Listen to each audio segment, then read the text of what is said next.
दरअसल दिल्ली में जो हमला हुआ उसके पीछे व्हाइट कॉलर आतंकी मॉड्यूल का हाथ है।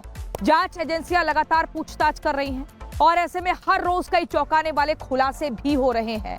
इन्हीं खुलासों के बीच मैं आपको आज कुछ एक बड़ा अपडेट दूंगी, कुछ एक बड़ी जानकारी आपको देंगे, लेकिन इससे जुड़े ये आपको जानकारी दे दूं कि अब तक व्हाइट कॉलर आतंकी मॉड्यूल के 7 आतंकी गिरफ्तार हो चुके हैं। ये संख्या 7 हो चुकी है दर्शकों।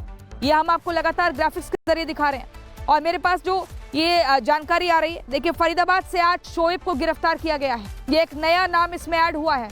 अब तक दिल्ली से पकड़े गए, लेकिन फरीदाबाद से शोएब को गिरफ्तार किया जाता है और कोर्ट ने आतंकी शोएब को 10 दिनों की एनआईए रिमांड पर भेज दिया है और शोएब के साथ ही आतंकी आमिर भी 7 दिनों की एनआईए रिमांड पर भेजा जा चुका है। इस रिमांड के दौरान इन आतंकियों से तमाम तरह के सवाल जवाब होंगे। लेकिन मैं आपको बता दूं, एक बड़ा खुलासा, ये तो आतंकी मुजम्मिल ने सब कुछ खुलासा किया, लेकिन एजेंसियों को आतंकी आदिल की चैट भी हाथ लगी है। आतंकी आदिल जो है वो बार बार पैसों की मांग कर रहा था। वो कह रहा था कि भैया मुझको एडवांस सैलरी चाहिए। यहाँ पर आपस में इनके बीच खींचतान हो गई थी, क्योंकि जो 26 लाख रुपया इकट्ठा हुआ था, जो आतंकी डॉक्टर मुजम्मिल ने मिलाया था, उमर ने पैसा मिलाया था, आदिल ने मिलाया था, तो सब ये मिलकर अब ये कह रहा था कि मुझको 8 लाख रुपए जो उसने दिए हैं उसके हिसाब से एडवांस पैसा चाहिए।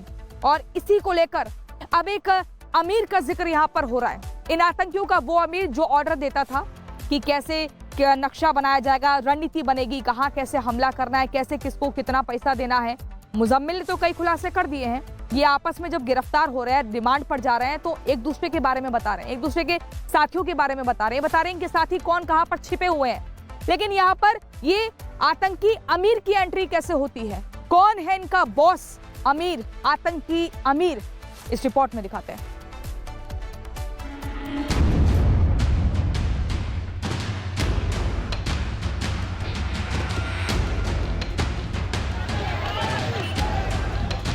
दिल्ली में लाल किले के पास हुए धमाके की जांच में बहुत बड़ा खुलासा हुआ है। इस खुलासे ने जैश ए मोहम्मद के सफेद पोश आतंकियों के मंसूबों की धज्जियां उड़ाकर रख दी है। दिल्ली को दहलाने वाले आतंकी किस तरह देश के अलग अलग हिस्सों में बर्बादी का बवंडर लाना चाहते थे, ये खुलासा एजेंसियों की जांच में पहले ही हो चुका है।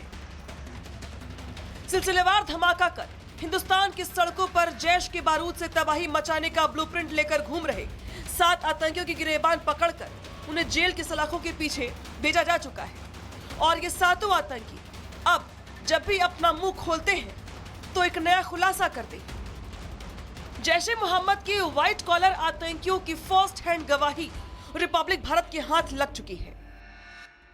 सूत्रों के मुताबिक दिल्ली में धमाका करने वाले आतंकी उमर नबी ने नेल पॉलिश रिमूवर का इस्तेमाल विस्फोटक को बनाने में किया था। साथ ही विस्फोटक बनाने के लिए पिसी हुई चीनी का भी इस्तेमाल किया गया था। विस्फोटक बनाने का सबसे बड़ा मास्टरमाइंड i20 कार में खुद को उड़ाने वाला आतंकी उमर ही था। ये खुलासा अल फलाह यूनिवर्सिटी से गिरफ्तार आतंकी डॉक्टर मुजम्मिल ने किया है। मुजम्मिल ने जांच एजेंसियों को बताया है कि डॉक्टर उमर नबी को EMIR अमीर कहता था। मिडिल ईस्ट देशों में अमीर का मतलब होता है शासक, देश का सर्वोच्च नेता या संगठन का प्रमुख। यही कारण है कि आतंकी उमर खुद को व्हाइट कॉलर आतंकियों की ब्रिगेड का प्रमुख समझता था। आतंकी मुजम्मिल ने जांच एजेंसी को बताया है कि फरवरी 2023 में भिवानी में जुनैद और नासिर की गाड़ी में जलाकर हुई हत्या और जुलाई 2023 में हरियाणा के नूह में हुई हिंसा में उमर नबी बहुत ज्यादा परेशान हो गया था। मुजम्मिल के मुताबिक इन दोनों घटनाओं के बाद से ही उमर देश में बड़ी आतंकी घटना को अंजाम देने के प्लान पर काम करने में जुट गया था। उमर खुद से ज्यादा काबिल किसी दूसरे आतंकी को नहीं समझता था। आतंकियों के ग्रुप में खुद को अमीर समझने वाला आतंकी उमर भारत को दहलाने वाले प्लान को दीन का काम बताता था। वो बाकी आतंकियों को बताता था कि देश का माहौल खराब है। भिवानी हत्याकांड को उमर ने जेनोसाइड का नाम दिया था। उमर ने कहा था कि देश में कभी भी दूसरा जेनोसाइड हो सकता है, इसलिए तैयार रहना होगा। यही सब बोलकर आतंकी उमर ने व्हाइट कॉलर आतंकियों को दिल्ली में धमाका करने के लिए तैयार किया था। बड़ी बात यह है कि बाकी आतंकी भी उमर की तकरीरों से प्रभावित हो गए थे और उमर को अमीर मानने लगे थे।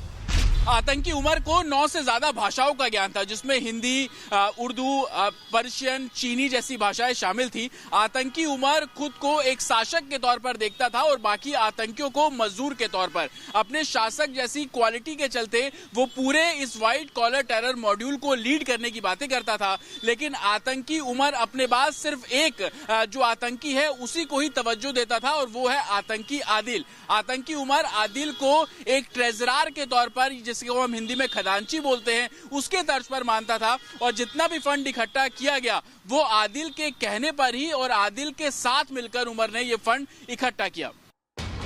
आतंकी मुजम्मिल ने पूछताछ में खुलासा किया कि जब भी आतंकी ब्रिगेड ने दूसरे लोग उमर से सवाल करते तो उमर जवाब देने के बजाय सिर्फ एक ही बात कहता था कि ये दीन का काम है, इसलिए जवाब देना मुनासिब नहीं। डॉक्टर आतंकी मुजम्मिल के मुताबिक जम्मू कश्मीर में धारा 370 हटने के बाद से ही उमर नबी के दिल और दिमाग से जम्मू कश्मीर में सुरक्षा बलों के लिए नफरत बढ़ गई थी। फरीदाबाद में स्टोर किए गए विस्फोटक को उमर, मुजम्मिल और शाहीन समेत बाकी आतंकी पहले जम्मू कश्मीर ही लेकर जाना चाहते थे। आतंकी जम्मू कश्मीर में दिल्ली से भी बड़ा धमाका करने की फिराक में थे, लेकिन सुरक्षा एजेंसियों की सतर्कता के चलते आतंकियों का जम्मू कश्मीर वाला प्लान फेल हो गया। मुजम्मिल ने जांच एजेंसियों को बताया कि आतंकी उमर ही इस पूरे ग्रुप का सरगना था और आतंकी उमर ही इस व्हाइट कॉलर टेरर मॉड्यूल को लीड कर रहा था। उमर ने एक व्हाट्सएप ग्रुप बनाया। ग्रुप का एडमिन उमर ही था, लेकिन इस ग्रुप में महज 5 लोग ही थे, जिसमें उमर, मुजम्मिल, शाहिना, इरफान और आदिल शामिल थे। उमर कोई भी मैसेज टाइप करता तो चीनी भाषा में वो मैसेज टाइप करता ताकि सिक्योरिटी फोर्सेस उसको ट्रैक ना कर सके। साथ ही इस ग्रुप को एक सीक्रेट रखने के लिए ग्रुप का नाम भी चीनी भाषा में ही रखा गया। कहीं ना कहीं उमर को ये पता था सिक्योरिटी फोर्सेस इन ग्रुप्स को ट्रैक कर सकती है और यही कारण था कि उसने चीनी लैंग्वेज का इस्तेमाल किया ग्रुप बनाने में और अपनी बातों को इस मॉड्यूल के सामने रखने के लिए भी चीनी भाषा का ही इस्तेमाल किया गया। मुजम्मिल ने एजेंसियों को बताया है कि उमर नू से यूरिया लेकर आता था और फिर अल फलाह यूनिवर्सिटी के कमरा नंबर 4 में विस्फोटकों की टेस्टिंग होती थी। उमर का एक सूटकेस भी सुरक्षा एजेंसियों के हाथ लगा है, जिसमें आतंकी उमर के सारे राज रखे थे। एजेंसियां उमर के सूटकेस में भी आतंक के सुराग खंगाल रही हैं। Bureau report, Republic Bharat. दरअसल दिल्ली में जो हमला हुआ उसके पीछे व्हाइट कॉलर आतंकी मॉड्यूल का हाथ है। जांच एजेंसियां लगातार पूछताछ कर रही हैं और ऐसे में हर रोज कई चौंकाने वाले खुलासे भी हो रहे हैं। इन्हीं खुलासों के बीच मैं आपको आज कुछ एक बड़ा अपडेट दूंगी, कुछ एक बड़ी जानकारी आपको देंगे, लेकिन इससे जुड़े एक ये आपको जानकारी दे दूं कि अब तक व्हाइट कॉलर आतंकी मॉड्यूल के 7 आतंकी गिरफ्तार हो चुके हैं। ये संख्या 7 हो चुकी है दर्शकों। ये हम आपको लगातार ग्राफिक्स के जरिए दिखा रहे हैं और मेरे पास जो ये जानकारी आ रही है, देखिए फरीदाबाद से आज शोएब को गिरफ्तार किया गया है। ये एक नया नाम इसमें ऐड हुआ है। अब तक दिल्ली से पकड़े गए, लेकिन फरीदाबाद से शोएब को गिरफ्तार किया जाता है और कोर्ट ने आतंकी शोएब को 10 दिनों की एनआईए रिमांड पर भेज दिया है और शोएब के साथ ही आतंकी आमिर भी 7 दिनों की एनआईए रिमांड पर भेजा जा चुका है।